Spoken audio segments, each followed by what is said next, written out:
자, 오늘 시편 40편은 제가 자주 애송하고 그리고 묵상하는 그런 귀절 가운데 하나입니다.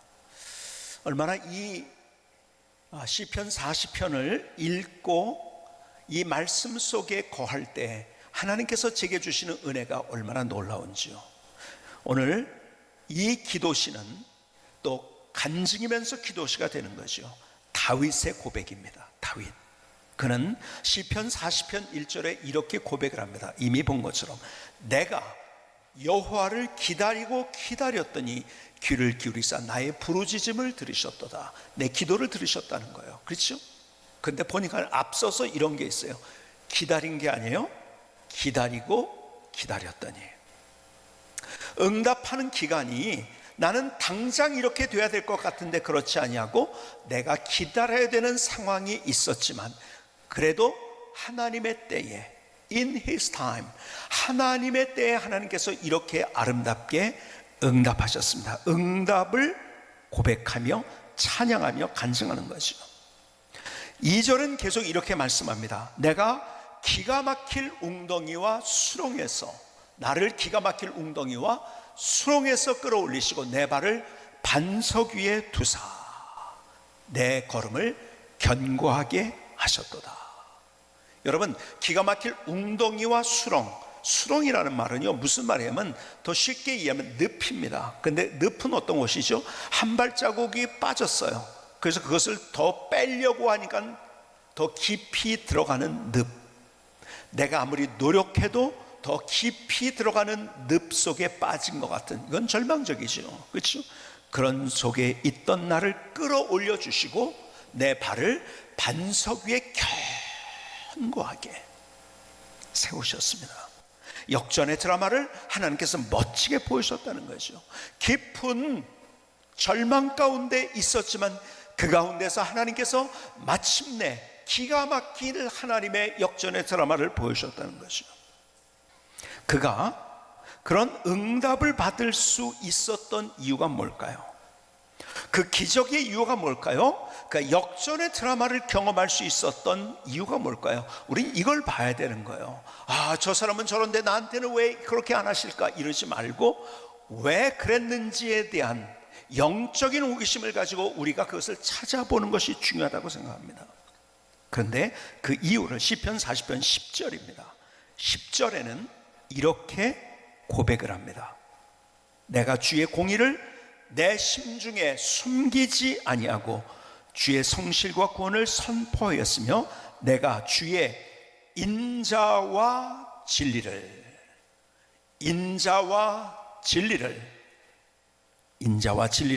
많은 회중 가운데서 감추지 아니하였나이다. 11절 여호와여 주의 긍휼을 내게서 거두지 마시고 주의 인자와 진리로 나를 항상 보호하소서. 주의 인자와 진리로 나를 항상 보호하소서. 여러분, 가만히 보니까요 오늘 시편에 다윗이 그의 인생에 이렇게 역전의 드라마를 경험하며 간증과 간증이 꼬리를 물쓰는 어려운 일이 있었죠. 그렇죠? 쫓겨나기도 했고요, 광야로 도망도 갔고요, 죽을 뻔한 고기를 넘기고요, 자기가 믿었던 사람들이 배신을 하고요, 침을 질질 흘려가면서 미친 채까지 해야 되는 그런 절망적인 상황 가운데서 하나님이 어떻게 역사하셨는가? 위대한 다윗으로 하나님께서 세워주신 거예요. 간증이 꼬리를 묻습니다. 하나님, 어떻게 이 놀라운 일을 나에게 보여주셨나요? 고백합니다. 그런데 그렇게 될 수 있었던 이유가 오늘 본문에 보니까 중요한 두 단어, 하나님의 인자와 진리를 붙잡았다는 거예요. 인자와 진리. 여러분, 이게 굉장히 중요한 두 가지, 성경에서 이야기하는 가장 중요한 두 개의 메시지가 이 안에 담겨져 있는 거예요. 인자는 뭘까요? 인자는 쉽게 얘기하면요, 인자는 절대적인 사랑을 할 때 인자라고 표현합니다. 사랑이에요. 근데 보통 사랑이 아니에요. 제가 늘 얘기하는 것처럼 좋아하는 것과 사랑하는 것을 우리는 구분을 못해요. 사랑이 좋아하는 거죠. 좋아하는 건요, 고양이가 쥐도 좋아한다고 했죠. 쥐를 좋아하는 것처럼 우리는 좋아한다는 말과 사랑하는 말과 구분을 못할 정도로 사랑이 뭔지를 몰라요, 우리가. 자, 그런데 보세요. 이 사랑은 절대적인 사랑이에요. 이 사랑은 어떤 사랑인지 아세요? 인자라는 것은 변하지 않는 사랑이에요. 내가 변해요. 그러니까 남도 변해요. 그러니까 하나님도 변한다고 생각 아니에요. 내가 변해도 변하지 않는 하나님의 사랑. 여러분, 하나님은요, 내가 변한다 할지라도 변함없이 그분의 사랑은 절대적이에요. 변하지 않아요. 그 하나님의 사랑은 다른 사람의 사랑과 같이 포용성이 있어요. 어떤 포용성이 있느냐? 하나님은 강도도 사랑하세요. 죄인을 사랑하세요. 만약에 그렇게 안 했다고 한다면 우리는 하나님을 향해서 적대시하고 하나님의 마음을 아프게 했던 그런 내가 하나님의 사랑을 받을 자격이 있을까요? 그럼에도 불구하고 나를 사랑하시는 그 사랑, 여러분, 시편 기자 다윗이 그것을 알았던 거예요. 하나님의 사랑이 얼마나 놀라운가. 변하는 숫자에 내 삶이 요동치는 거예요. 그래서 제가 이런 얘기를 했어요. 어떤 데다 투자를 해놓는 것은 좋지만 투기는 절대 안 됩니다. 제가요, 왜 이런 얘기를 하면요, 제가 증권에 중독돼 가지고 가정에 파탄 나고 막 이런 경우들을 너무 많이 보고 상담도 많이 하고 했거든요. 여러분, 미국 증권 하기 시작하면 밤에도 그것이 이제 오르락내리락 하니까 잠도 못 자고 그거 합니다.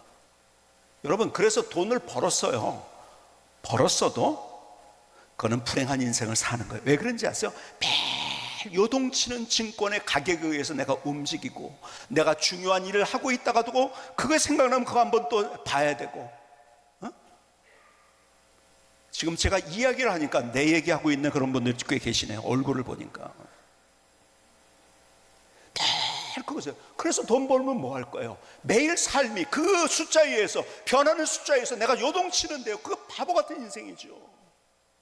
여러분, 증권이 필요한 거죠. 그래서 투자를 하고, 이게 자본주의의 근간입니다, 이것이. 근데 투자는 괜찮지만 투기가 된단 말이에요. 99.9%가 대부분 투기가 된단 말이에요. 몸도 마음도 다 상해요. 돈 벌면 뭐 할 거예요?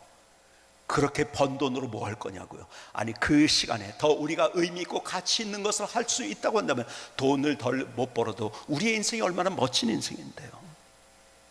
제가 무슨 말씀하고 있는지 아시죠? 우리 변하는 것에, 제일 변하는 것이 뭔지 아세요? 내 마음과 생각이고 내 느낌이에요. 그렇죠? 내가 지금 얘기한 거죠. 지하철을 타는데, 갈아타는데 내가 가려는 방향으로 가면은 내가 오른쪽으로 가야 돼요. 분명히 오른쪽으로 가야 돼. 근데 왼쪽으로 가라고 표지판에 있어. 야, 이 표지판 이거 웃기고 있네. 그러고서 자기가 느낌대로 가는 분 손 들어보세요. 그런 사람을 이런 사람이라고 이야기합니다. 그렇죠? 근데 왜 더 중요한 인생을 왜 느낌에, 내 생각에 맡기고서 내 인생을 살아가냐고요. 바보 같은 인생이죠.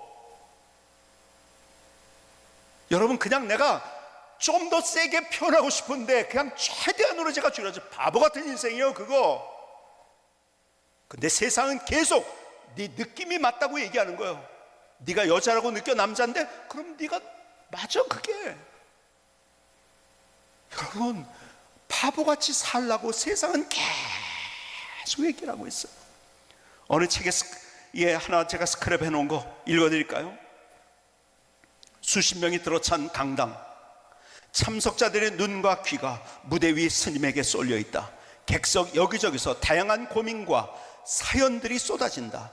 묵묵히 듣던 종교인은 중생들의 시름 따위 알 리 없는 고매한 미소를 지어보고는 이렇게 말했다. 마음이 시키는 대로 하세요. 스스로 명령하고 따르는 주체적인 삶을 살라는 이야기였다. 참 좋은 말씀이다. 근데 가만, 내 마음을 내가 잘 아나? 1분 1초에도 몇 번을 왔다 갔다 하는 게 사람 마음인데, 그야말로 내 마음대로 안 되는 게 내 마음 아니던가. 여러분, 얼마나 멋있는지 아세요? 여러분, 우리의 인생을 마음이 시키는 대로, 그러니까 느낌대로 하라는 거예요. 바보 같은 거 아니에요? 그러니까 뭔지 아세요? 요즘은 제일 강조하는 게 네가 인생의 주체가 되어야 된다는 거예요. 네가 인생의 주체가 되려면 네가 생각하는 것, 네가 느끼는 것, 그걸로 살라는 거예요. 여러분, 이게 불교에서도 이런 얘기를 하는 거고요, 니체도 똑같은 얘기를 하고 있는 거예요. 결국은 똑같은 거예요. 그게 니체도요. 니체도 뭐라고 그래요? 네가 주체적인 삶을 살라 이거예요. 너 안에 능력이 있는데 너는 초인이야. 네 능력, 그래서 내 주체적인 인생을 살아가야 돼. 하나님이 어디 있어? 여러분, 얼마나 현대인들에게 멋진 메시지인가요? 야, 내가 내 주체, 내 인생에 내가 주인이고 내 주체적인 인생을 살아가는데 이것처럼 멋있는 말이 어디 있을까요? 여러분, 기가 막히게 멋있는 말이에요. 여러분, 에덴 동산에서 아담과 하와도 여기 꾀임에 꿰어 넘어간 거예요. 바보 같은 거죠. 내가 얼마나 한계가 있는 존재인데, 내 오감도 한계가 있어요. 내 느낌도 한계가 있어요. 내 생각도 한계가 있어요. 내 지식도 한계가 있어요. 내가 아는 것 얼마나 한계가 있는 건데, 아니야, 네가 초인이야. 너 주체적인 인생을 살아야 돼. 네 느낌대로, 네가 생각하는 대로. 멋지지 않아? 너무 멋져요. 여러분, 이 시대 불교, 그 다음에 자기계발서, 요즘 나오는 모든 베스트셀러 똑같은 메시지예요. 그러니까 제가 말씀드린 대로 자주 그런 말씀, 아유, 목사님보다 왜 이렇게 스님들이 쓴 책이 그렇게 베스트셀러? 똑같은 메시지니까요. 주체적인 삶을 살라고 해요. 네 마음이 그렇게 되면 그게 맞다고 하고, 마음 시키는 대로 하라고 하는 거예요. 내 느낌대로 하라고 하는 거예요. 그러니까 불교에서는요, 포괄적 차별금지법 반대 안 합니다. 왜 그런지 아세요? 메시지가 그거니까요. 오직 기독교에서만 반대하고 있는 거예요, 그것을. 근데 얼마나 그것이 바보 같은 인생인가요? 여러분, 이 시대는, 그래서 우리가, 여러분 이거 조심해야 돼요. 우리가 세상 사람들이 그렇게 살아가니까 세상 사람들이 살아가는 것이 멋있게 보여가지고 그걸 따라가려고? 아니에요. 그 사람들이 우리를 따라오게 만들어야 되는데 우리가 그 진리를 제대로 붙잡지 못하는 거예요. 내 느낌으로, 내 생각으로. 여러분, 이거 바보 아니에요? 감정으로 움직이는 사람 바보잖아요, 그렇죠? 기분 나쁠 때, 기분 좋을 때가 너무 틀려. 바보잖아요, 그렇죠? 여러분, 우리 안에 있는 감정이 잘 사용하면 좋은 거지만, 그렇게 감정을 따라가게 될 때, 여러분, 느낌도 굉장히 우리에게 중요한, 우리의 인생의 중요한 요소예요. 근데 느낌에 따라가면 안 된다는 거예요. 감정을 따라가면 안 된다는 거예요. 기차가 제대로 가려면 어떻게 돼야 돼요? 여러분, 기차가 제대로 가려면요, 뭐가 그 기차를 끌고 가야 돼요? 여러분, 기관차가 끌고 가야 돼요. 식당차가 끌고 갈 수 있나요? 아니요, 안 되는 거예요. 기관차가 끌고 가는 거예요. 내 인생을 뭐가 끌고 가야 될까? 여러분, 진리가 끌고 가야 되는데, 하나님의 말씀이 끌고 가야 되는데, 세상 사람, 야, 네가 인생의 주체지.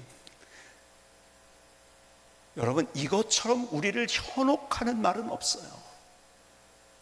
그래서 말씀대로 계속 그렇게 산 인생이 불행한 인생으로 마감한, 니체는 가장 불행한 인생을 마감했잖아요. 여러분, 그의 인생의 전체를 봐야 되는데 일부 메시지 하나만 듣고서 너무 좋다고 그러는 거예요. 안 되는 거예요. 여러분, 오해하지 마세요. 세상은 느낌을 쫓아가라고 강요하고 있어요.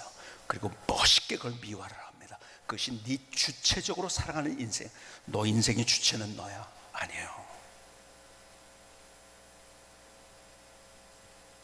그래서 오늘 다윗이 그렇게 고백하는 거예요. 시편 4편 11절을 다시 보실까요? 여호와여, 주의 긍휼을 내게서 거두지 마시고 주의 인자와 진리로 나를 항상 보호하소서. 여러분, 진리가 나를 보호하는 거예요. 나 인생을 멋지게 있는 거예요. 자, 진리는 방향이에요. 그래서 내가 길이요 진리요 생명이라고 했잖아요. 주님께서. 진리는 길인 거예요. 방향인 거예요. 두 번째, 진리는 변하지 않는 기둥이에요. 느낌이 진리가 될 수 없어요. 세 번째, 진리는 중요한 것, 질서입니다. 진리는 질서예요. 우리가 살 수 있는 이유가 뭔지 아세요? 질서 안에 있기 때문에 그런 거예요. 여러분, 태양계의 질서가 무너진다면, 여러분, 우리가 자전과 공전을 하는데요, 그 각도 하나만 질서가 틀려져도, 그 질서대로 가지 않고, 아니 속도만 조금 틀려져도 우리는 다 죽습니다. 아세요? 우리가 존재하는 이유는 뭐 때문인지 아세요? 질서 때문에 존재하는 거예요. 질서가 얼마나 중요한 건지 아세요? 지구 온난화 때문에 지구가 망가지고 있다고 얘기를 해요. 왜 그래요? 질서가 무너진 거예요. 뭐 때문에? 우리의 편리한 것 때문에. 기가 막힌 자동차가, 기가 막힌 것들이, 우리에게 편리한 것들이 만들어졌죠. 편하게 사용할 수 있는 것들이 많이 만들어졌죠. 그런데 그것들 때문에 질서가 깨지니까 온난화가 생기는 거 아닙니까?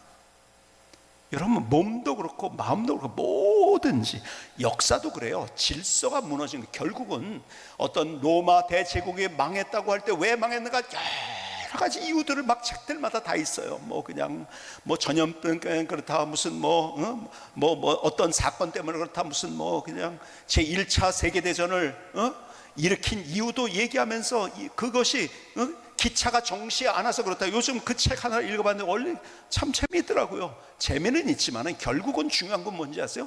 모든 나라와 제국이 무너진 이유는 질서가 무너졌기 때문에 그런 거예요.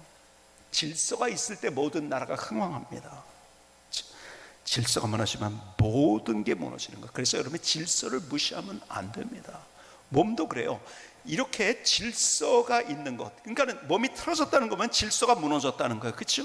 그래서 제가 늘 얘기하잖아요. 뒤에서 오늘 새벽에도 제가 교회 오면서 이제 걸어오는데요, 걸어오다가 중간에 공원이 있어 한 바퀴 몇 바퀴 돕니다. 제가 기도하면서 이렇게 돌고 하는데, 앞에서 하는 사람이 나이가 많지는 않은 것 같아요. 근데 이렇게 틀어져서 이렇게 막 걷더라고요, 열심히.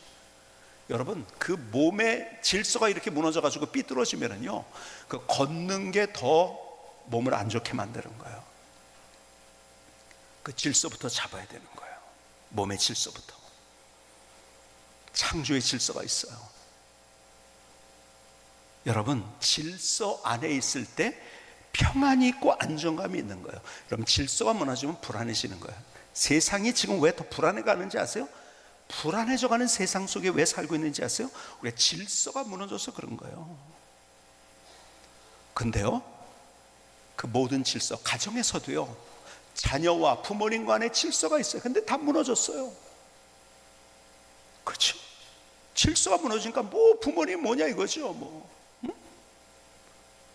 어저께 제가 저도 어저께 또 요 공원을 좀 돌았어요. 도는데 어떤 분이요, 이어폰을 가지고서 그냥 크게 저는 깜짝 놀랐어요. 저분이 왜 혼자서 소리를 지르고 있나 그랬더니요, 전화를 하는 거더라고요. 보니까 이어폰을 꽂고서 다 들리는데요, 제가 이렇게 갔다 저렇게 갔다 하는 동안 다 들려요.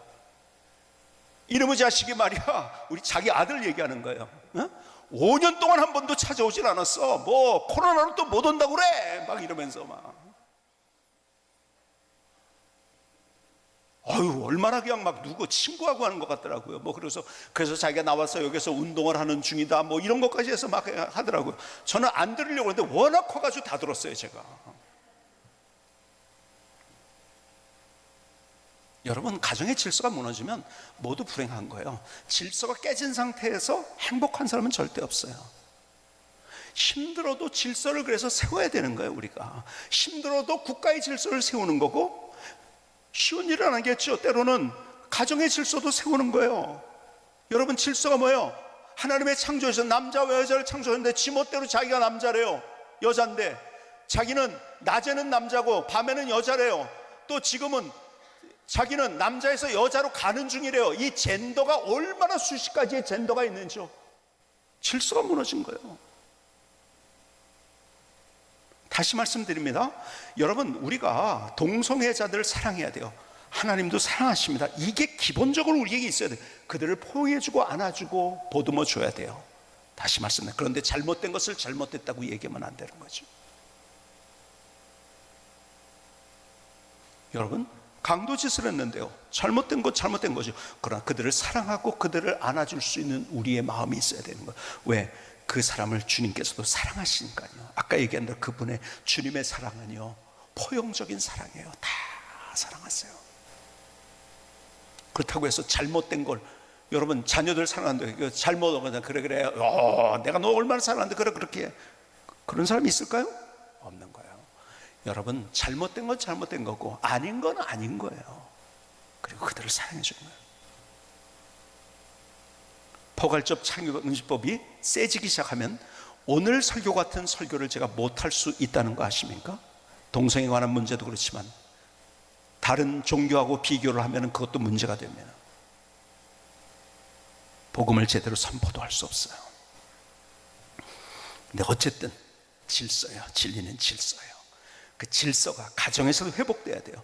우리 교회에서도 그런 거예요. 그렇죠? 자 보세요. 그래서 주님께서 성령의 은사를 얘기할 때도요, 두 가지를 강조하는 거 아세요? 성령 은사가 은사장이 고린도전서 12, 13, 14장이에요. 첫 번째 사랑이 너무 중요해서 사랑을 제일 많이 은사에 관해서 얘기할 때 그 13장이에요. 근데 사랑만 딱 띄워놓고서 사람들이 그렇게 한다고 했죠? 아니요. 성령의 은사에 있어서 사랑이 제일 중요한 거고, 두 번째 강조하는 게 뭔지 아십니까? 거기 영어 표현 그대로 하면 오더예요. 오더. 질서를 따라서. 질서 없는 은사, 이건 악령의 역사입니다. 질서가 있어야 돼요. 여러분, 우리가 그 질서를, 느낌이 아니라 질서를, 그리고 그 진리를 붙들고 우리의 삶을 살아가는 거예요. 질서는 방향이고 길이고, 진리는 변하지 않는 기둥이고, 진리는 질서예요. 그게 하나님의 말씀이에요. 오늘 다시 말씀을 나의 인생을 끌고 가는 멋진 인생이 될 수 있기를 주님의 이름으로 축복합니다.